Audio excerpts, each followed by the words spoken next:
Hello friends, आप कैसे हैं? बीएससी फर्स्ट ईयर के बच्चों का भगवती पीजी ऑनलाइन क्लासेज में स्वागत है। देखिए स्टूडेंट्स, हम पूर्व के वीडियो में जो है हाइपर कॉन्जुगेशन टॉपिक पढ़ रहे थे। अतिशय युग्मन क्या है हमने उसको परिभाषित किया।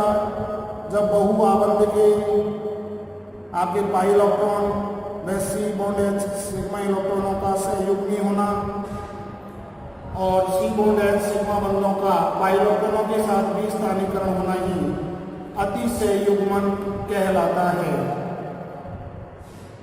इसे बेकर-नाथन प्रभाव भी कहते हैं। एल्फा हाइड्रोजन परमाणु की संख्या जितनी अधिक होती है एल्कीन का स्थान उतना ही बढ़ता है। ये एक आबंध रहित अनुनाद भी कहलाता है। तो ये टॉपिक हम पूर्व के वीडियो में पढ़ चुके हैं। आज हम बहुत ही महत्वपूर्ण टॉपिक स्टार्ट कर रहे हैं। देखिए शॉर्ट नोट्स के रूप में आते हैं प्रेरणिक प्रभाव। प्रेरणिक प्रभाव वास्तव में प्रेरणिक प्रभाव क्या है? Inductive effect. देखिए जब किसी कार्बनिक यौगिक श्रृंखला में उससे कोई इलेक्ट्रॉन आकर्षी समूह जुड़ा हो तो कोई भी इलेक्ट्रॉन आकर्षी समूह जुड़ा हो तो इस इलेक्ट्रॉन आकर्षी समूह पर आंशिक ऋणावेश आ जाता है तथा उसके समीपस्थ वाले कार्बन पर आंशिक धनावेश आ जाता है। कार्बन अपने आंशिक धनावेश की पूर्ति के लिए पड़ोसी कार्बन से इलेक्ट्रॉन लेता है और यह प्रभाव कार्बन संख्या 3 से 4 तक यह प्रभाव लागू होता है। तो इन बंधों के इलेक्ट्रॉनों का प्रतिस्थापन होना ही प्रेरणिक प्रभाव कहलाता है। जैसे हमने बताया C bond C bond C bond C और एक्स, ये कोई भी कार्बनिक यौगिक श्रृंखला है उससे इलेक्ट्रॉन आकर्षी समूह, इलेक्ट्रॉन आकर्षी समूह, ये आपका कोई भी इलेक्ट्रॉन आकर्षी समूह जुड़ा है, कुछ ऋणात्मक तत्व जुड़ा है तो सारे इलेक्ट्रॉन इसकी तरफ खींचे जाते हैं और इसका आ जाता है डेल्टा नेगेटिव चार्ज, आंशिक धनावेश। और C1 C2 C3 और C4 तो इस पर आ जाता है डेल्टा पॉजिटिव चार्ज, इस पर आंशिक धनावेश आ जाता और इस पर ये देखिए। तो इस प्रकार से यह प्रभाव केवल कार्बन संख्या 3 या 4 तक ही प्रभावी रहता है। तो किसी भी कार्बनिक यौगिक श्रृंखला में यदि उससे इलेक्ट्रॉन आकर्षी समूह जुड़ा हो तो उस आकर्षी समूह पर आंशिक ऋणावेश आ जाता है तथा कार्बन पर आंशिक धनावेश आ जाता है। यह अपने इलेक्ट्रॉनों की पूर्ति करने के लिए पड़ोसी कार्बन से इलेक्ट्रॉन लेता है और यह प्रभाव कार्बन संख्या 3 से 4 तक ही रह पाता है। तो बंध के इलेक्ट्रॉनों का विस्थापन होना ही प्रेरणिक प्रभाव कहलाता है। प्रेरणिक प्रभाव कहलाता है और प्रेरणिक प्रभाव जो है 2 प्रकार के होते हैं। प्रेरणिक प्रभाव 2 प्रकार के होते हैं, ये 2 प्रकार के होते हैं। देखिए प्रेरणिक प्रभाव को इंग्लिश में इंडक्टिव इफेक्ट बोलते हैं जिसे हम आई से प्रदर्शित करते हैं। नंबर 1 प्लस आई प्रभाव, ये 2 प्रकार के होते हैं। तो पहला हो गया प्लस आई प्रभाव जिसको हम कहते हैं इलेक्ट्रॉन दाता समूह प्रेरणिक प्रभाव, यानी कि प्लस आई प्रभाव। और दूसरा होता है माइनस आई प्रभाव। तो किसी समूह के यदि किसी समूह की यदि किसी समूह की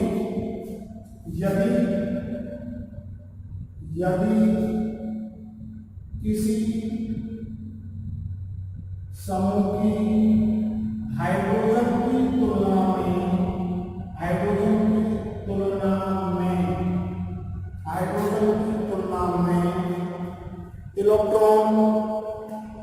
की तुलना में इलेक्ट्रॉन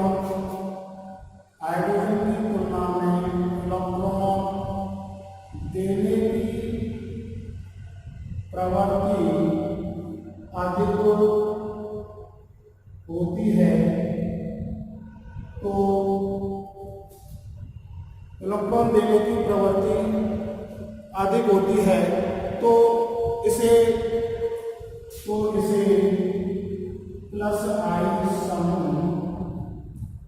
कहा, तो इसे प्लस आई समूह कहा जाता है तथा इस प्रभाव को प्लस आई प्रभाव कहते हैं।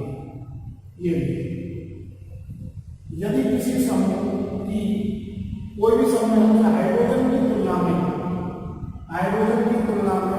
इलेक्ट्रॉन देने की प्रवृत्ति अधिक होती है तो इसे प्लस आई समूह कहा जाता है तथा इस प्रभाव को हम प्लस आई प्रभाव कहते हैं।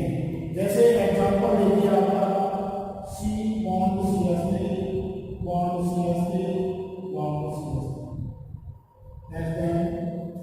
CH3 C आटा CH3 CH बॉन्ड, यह आपका हो गया CH3 CH2 और ये हो गया आपका CH।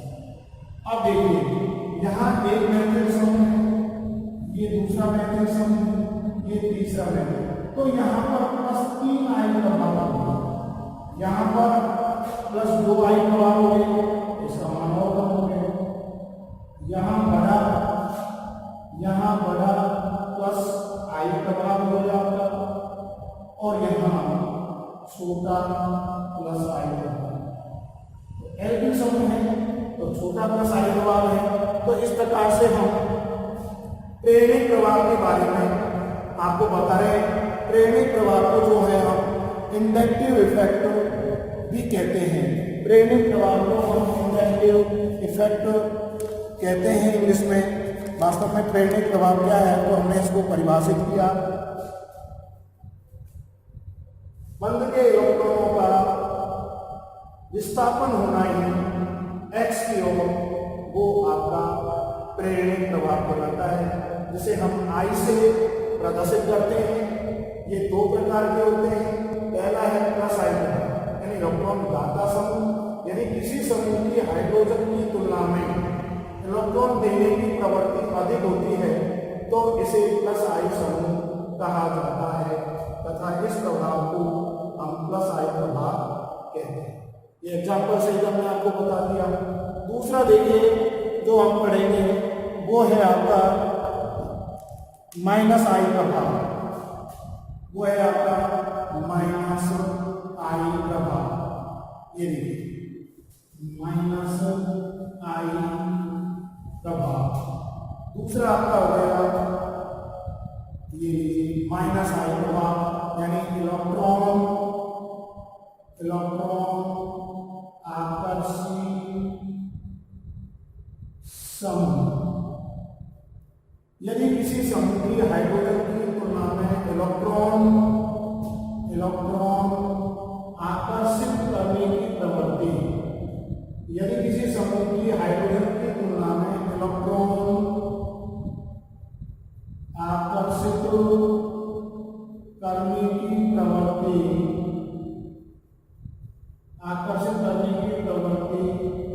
अधिक हो तो इलेक्ट्रॉन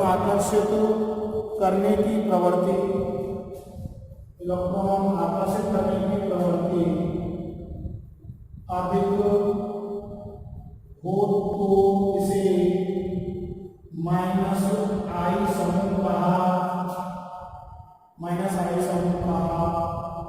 जाता है तथा इस प्रभाव को माइनस आई प्रभाव कहते हैं। ये देखिए प्लस आई प्रभाव के बाद में देखिए हम माइनस आई प्रभाव कर रहे हैं, इलेक्ट्रॉन आकर्षी समूह है, प्लस आई प्रभाव इलेक्ट्रॉन दाता समूह है। यदि किसी समूह की हाइड्रोजन की तुलना में इलेक्ट्रॉन आकर्षित करने की प्रवृत्ति अधिक होती है तो उसे माइनस आई समूह कहा जाता है तथा इस प्रभाव को ही माइनस आई प्रभाव कहते हैं। जैसे देखिए आप अम्लीय प्रवृत्ति, जैसे अम्लीय प्रवृत्ति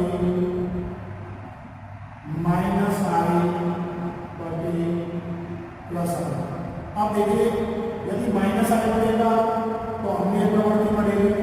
देखिए जैसे इस यहाँ पर देखिए प्लस आई प्रभाव जो है आपका प्लस आई प्रभाव क्या कोई भी एल्किन समूह नहीं है, तो इसकी अम्लीय प्रवृत्ति का मान एसिडिक अम्ल से अधिक होता है। यहाँ एक प्लस आई प्रभाव है, प्लस आई प्रभाव होगा अधिक तो माइनस आई का मान कम हो जाएगा, यानी अम्लीय प्रवृत्ति कम हो जाएगी। एक एग्जाम्पल नंबर दूसरे एग्जाम्पल देखिए, जैसे CH3 COOH CH3 CH2 और COOH, ये छोटा एल्किन समूह है, ये बड़ा एल्किन समूह है, तो इसके अंदर अम्लीय प्रवृत्ति का मान क्या है? अधिक है। एसिडिक अम्ल के अम्लीय प्रवृत्ति का मान CH3 CH2 COOH से अधिक है। अगला देखिए एग्जाम्पल आप देखिए, जैसे तीसरा एग्जाम्पल देखिए आप Cl CH2 COOH और CH3 अब देखिए यहाँ पर आ गया माइनस आई प्रभाव। जब माइनस आई प्रभाव होगा तो अम्लीय प्रवृत्ति का मान क्या होगा? बढ़ेगा। और एग्जाम्पल देखिए नंबर चौथा एग्जाम्पल देखिए, Cl3 COOH और Cl2Cl COOH और ClCH4COOH। देखिए यहाँ पर ट्राइक्लोरो एसिटिक अम्ल, ये ट्राइक्लोरो एसिटिक अम्ल है, तो यहाँ पर माइनस, यहाँ पर देखिए 3 माइनस आई प्रभाव है, तो माइनस 3 आई प्रभाव है, तो इसके अपनी प्रवृत्ति का मान Cl2 ClCOOH से अधिक है, क्योंकि यहाँ पर कितने 2 माइनस आई प्रभाव है, यहाँ पर केवल 1 माइनस आई प्रभाव। ये लीजिए, तो माइनस आई प्रभाव का मान बढ़ेगा, अम्लीयता का मान बढ़ेगा। जैसे और एग्जाम्पल लीजिए, Al3CCOOH और Cl3CCOOH, तो यहाँ पर फ्लोरीन के जो माइनस आई प्रभाव का मान है वो क्लोरीन की तुलना में उच्च होगा, तो इसके अम्लीयता का मान अधिक होगा Cl3CCOOH। छठा एग्जाम्पल देखिए, CH3 CH और आपका CH2 CH2। तो देखिए यहाँ पर जो माइनस आई प्रभाव है वो बिल्कुल COOH के क्या है? समीपस्थ है, और जबकि यहाँ पर जो माइनस आई प्रभाव है वो COOH से दूर है, इसलिए इसकी अम्लीयता का मान क्या हो जाएगा? कम हो जाएगा। तो देखिए हम प्रेरणिक प्रभाव पढ़ रहे थे, वास्तव में प्रेरणिक प्रभाव जो क्या है वो फिर हम आपको बता देते हैं। जब भी कोई कार्बनिक यौगिक श्रृंखला से कोई इलेक्ट्रॉन आकर्षी समूह जुड़ा हो तो उस इलेक्ट्रॉन आकर्षी समूह पर आंशिक ऋणावेश आ जाता है तथा उसके समीपस्थ वाले कार्बन पर आंशिक धनावेश आ जाता है। तो वो आंशिक धनावेश कार्बन का वो अपने पड़ोसी कार्बन से इलेक्ट्रॉन की क्षतिपूर्ति करता है, और यह प्रभाव कार्बन संख्या 3 से 4 तक प्रभावी रहता है। और बंध के इलेक्ट्रॉनों का जो विस्थापन हो रहा है एक्स की ओर, वो घटना हीना की प्रेरणिक प्रभाव कहलाता है। हम शॉर्ट में इस प्रकार से कहते हैं। और ये प्रेरणिक प्रभाव जो है इंडक्टिव इफेक्ट 2 प्रकार के होते हैं। पहला प्लस आई प्रभाव, क्योंकि प्रेरणिक प्रभाव को हम आई से प्रदर्शित करते हैं।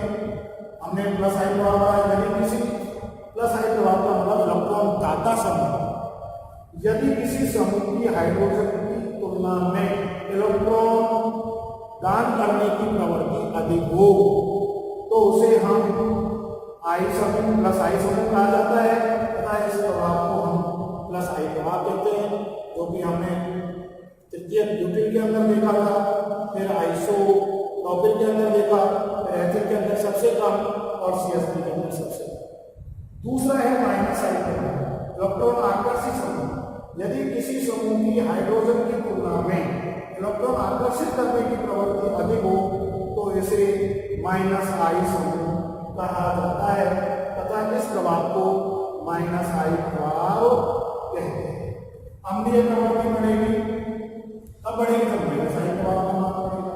यदि प्लस आई दबाव का मान बढ़ेगा तो हमने प्रोटोन का मान कम हो जाएगा। जैसे कार्बनिकम तो यहाँ प्लस आई दबाव का मान बिल्कुल 0 है, तो एसिटिक अम्ल की तुलना में कार्बनिकम अधिक अम्लीय होता है। ये एसिटिक अम्ल, ये आपका CH3 बड़ा आपका एल्किल समूह है, तो यहाँ प्लस आई दबाव बड़ा होगा, यहाँ छोटा है तो अम्लीयता का मान बढ़ रहा है। अब देखिए माइनस आई दबाव समूह जुड़ रहा है, यहाँ प्लस आई दबाव है तो इसकी अम्लीयता का मान कम होगा, माइनस आई दबाव है उसकी अम्लीयता का मान अधिक होगा। या तीन माइनस आई दबाव है तो इसकी अम्लीयता का मान अधिक होगा, या 2 माइनस आई दबाव है या 1 माइनस आई दबाव है सबसे कम है। यहाँ क्लोरीन उच्च विद्युत तत्व जुड़ा है, इसलिए क्लोरीन की तुलना में इसकी अम्लीयता का मान अधिक है। और इसी प्रकार से यहाँ पर देखिए Cl बिल्कुल एसिटिक अम्ल के यानी COOH कार्बोक्सिलिक अम्ल के समीपस्थ है, इसलिए इसकी अम्लीयता का मान अधिक है, जबकि यहाँ माइनस आई दबाव कार्बोक्सिलिक अम्ल से अधिक दूरी। तो ये आपका प्रेरणिक प्रभाव। 100 टिप्पणियाँ आती हैं यूनिवर्सिटी के अंदर, और उन 100 टिप्पणियों को करने में हमें लाभ ये रहता है कि 2.5 अंक की आती है। जैसे 2 निम्न में से किन्हीं 3 में से 2 टिप्पणियाँ देखिए, जैसे हाइपर कंजुगेशन आ गया, प्रेरणिक प्रभाव आ गया, आपका कार्बिन आ गया।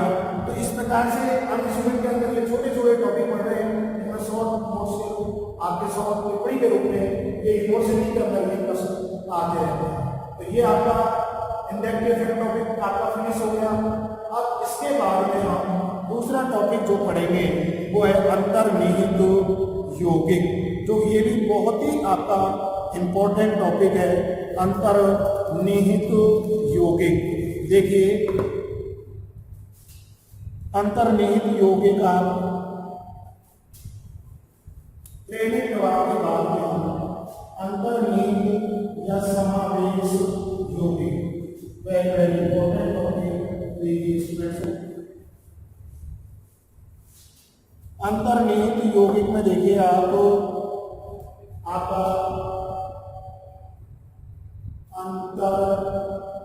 अंतर्निहित यौगिक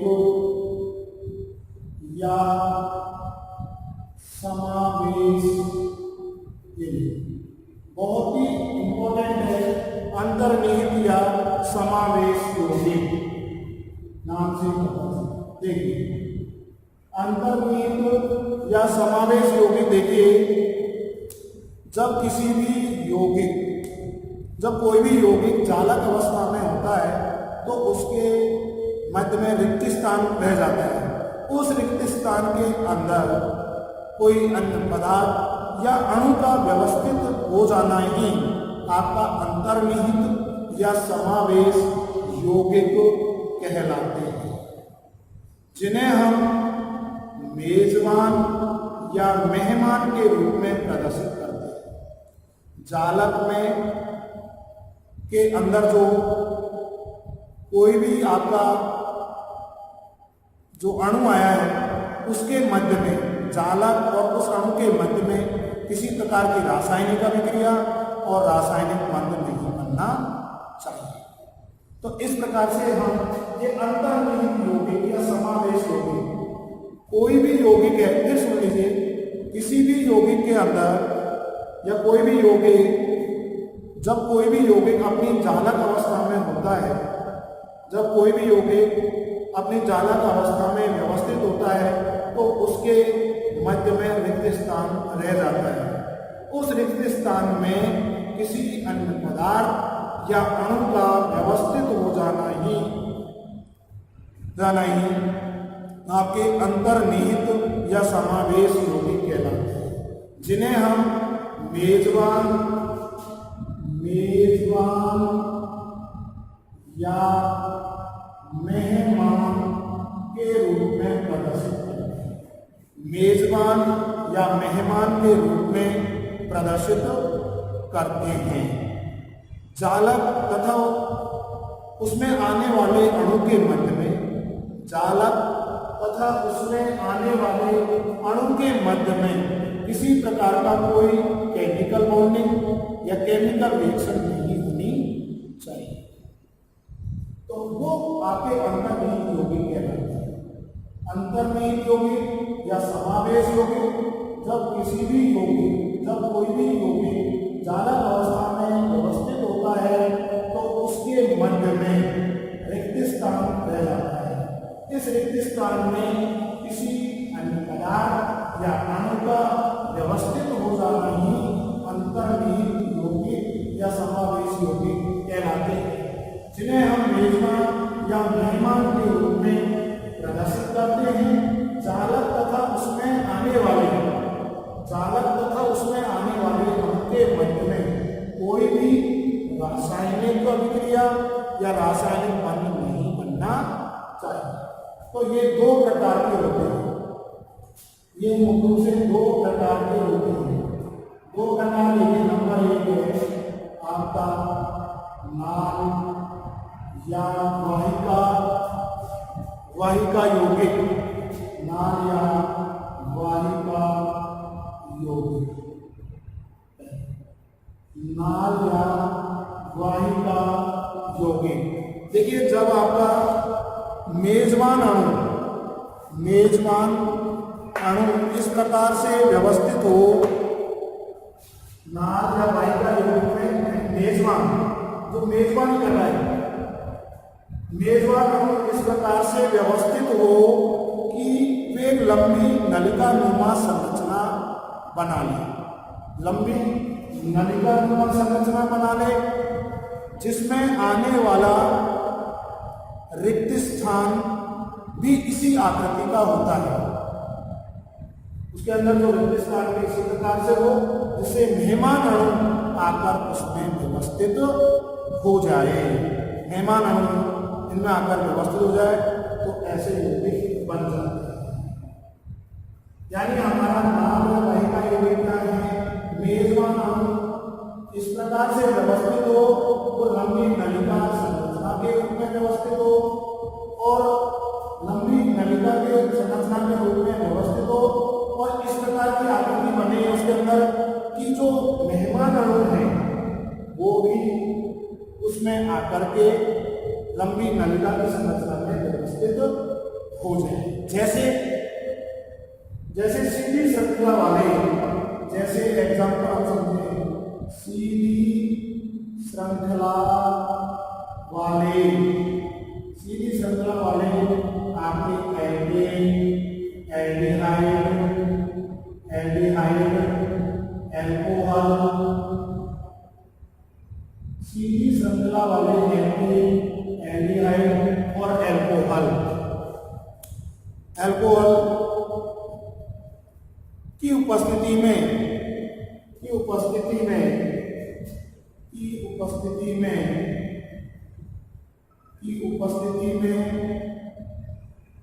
यूरिया का क्रिस्टलीकरण किया जाए तो हमें सीधी श्रृंखला वाले एल्केन ही प्राप्त होते हैं।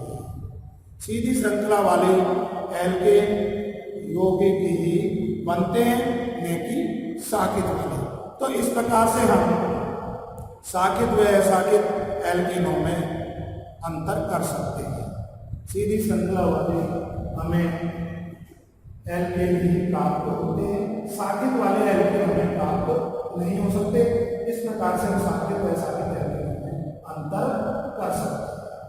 तो देखिए अंतर्निहित यौगिक या समावेश यौगिक हम जो पढ़ रहे हैं वो क्या है, जब कोई भी यौगिक अपनी जालक अवस्था में व्यवस्थित होता है तो उसके मध्य में रिक्त स्थान रह जाता है, जिसमें कोई अन्य पदार्थ या अणु व्यवस्थित हो जाए तो उसे हम अंतर्निहित या समावेश यौगिक कहते हैं, जिन्हें हम मेजबान या मेहमान के रूप में प्रदर्शित करते हैं। अब जालक के अंदर जो अणु व्यवस्थित हुआ है उसके मध्य में कोई भी रासायनिक अभिक्रिया और रासायनिक बंध नहीं बनना चाहिए। इस प्रकार से ये अंतर्निहित यौगिक या समावेश यौगिक दो प्रकार के होते हैं। पहला है नाल या वाहिका यौगिक। हमारा मेजबान अणु इस प्रकार से व्यवस्थित हो कि वो लंबी श्रृंखला का निर्माण करे, लंबी नलिका नुमा संरचना बनाए और जिसमें आने वाला रिक्त स्थान भी इसी आकृति का हो। आने वाला जो रिक्त स्थान भी हमारा, आने वाला जो मेहमान अणु भी है वो भी इसी प्रकार का हो और मेहमान अणु भी इसमें आकर के व्यवस्थित हो जाता है। इस प्रकार के यौगिकों का निर्माण हो जाता है। जैसे सीधी श्रृंखला वाले एल्केन, एल्डिहाइड, एल्कोहल की उपस्थिति में यदि हम यूरिया का क्रिस्टलीकरण कराते हैं तो यूरिया का क्रिस्टलीकरण कराते हैं तो हमें सीधी श्रृंखला वाले एल्केन प्राप्त होते हैं, शाखित एल्केन प्राप्त नहीं होते। इस प्रकार से हम शाखित व शाखित एल्केनों में अंतर कर सकते हैं। दूसरा उदाहरण है थायोयूरिया का क्रिस्टलीकरण करने पर यूरिया का बड़ा आकार होता है। यूरिया का बड़े आकार के कारण हम शाखित व अशाखित एल्केन व्यवस्थित हो जाते हैं। थायोयूरिया का क्रिस्टलीकरण करने पर क्योंकि सल्फर का बड़ा आकार होने के कारण हमें शाखित व अशाखित एल्केन व्यवस्थित हो जाती हैं। अगला देखिए, हम जो पढ़ेंगे नाद्र वाहिका के बारे में बहुत ही इंपॉर्टेंट टॉपिक हम पढ़ेंगे वो है आपका, देखिए ये है आपका दूसरा टॉपिक इलेक्ट्रिक यौगिक। बहुत ही इंपॉर्टेंट शॉर्ट टिप्पणी के रूप में ये बहुत ज्यादा आता रहता है। देखिए हमारा मेजबान जो अणु है वो इस प्रकार से, मेजबान अणु इस प्रकार से व्यवस्थित होगी, उसके मध्य जो है रिक्त स्थान बहुत कम हो, लेकिन मेहमान अणु उसमें आकर के व्यवस्थित हो जाए, यानी मेहमान अणु उसके अंदर आकर क्या हो जाए, व्यवस्थित हो जाए। इस प्रकार की यौगिकों का निर्माण हो जाता है। जैसे हमारा सबसे बढ़िया उदाहरण है क्यूनोल के संतृप्त जलीय विलयन को हम आर्गन, क्रिप्टोन और जीनोन, आर्गन, क्रिप्टोन और जीनोन के साथ संतृप्त विलयन में यदि हम आर्गन, क्रिप्टोन और जीनोन को घोला जाए तो ठंडा करके इस प्रकार के यौगिकों का निर्माण किया जा सकता है, क्योंकि उनके अंदर हाइड्रोजन बॉन्डिंग प्रक्रिया होती है जिससे पिंजरे निर्माण संरचना का निर्माण हो जाता है और उत्कृष्ट गैस के अणु व्यवस्थित हो जाते हैं। जैसे उदाहरण के रूप में हम देखेंगे, ये आपका ये आपकी और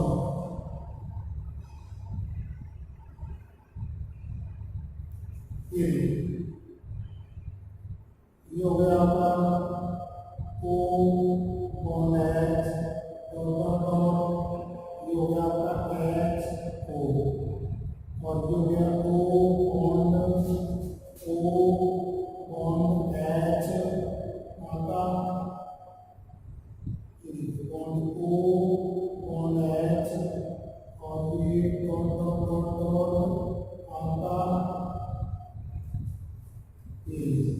और ये आपका हो गया बॉन्ड O बॉन्ड H और ये हो गया बॉन्ड H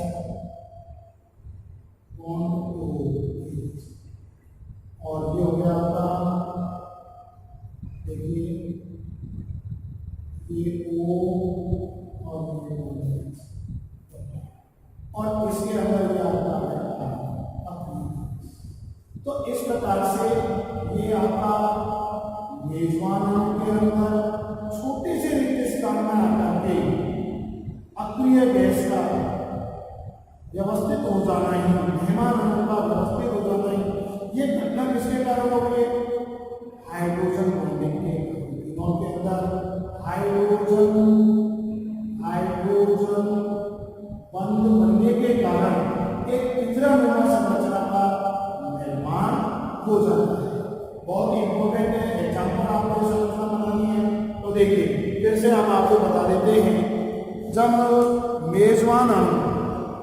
मेजबान अणु इस प्रकार से व्यवस्थित होते हैं कि उनके मध्य में छोटा सा रिक्त स्थान है, छोटा सा रिक्त स्थान बच जाता है जिसमें आकर के मेहमान अणु व्यवस्थित हो जाता है और मेहमान अणु का आकार बने रिक्त स्थान के आकार का पाया जाता है।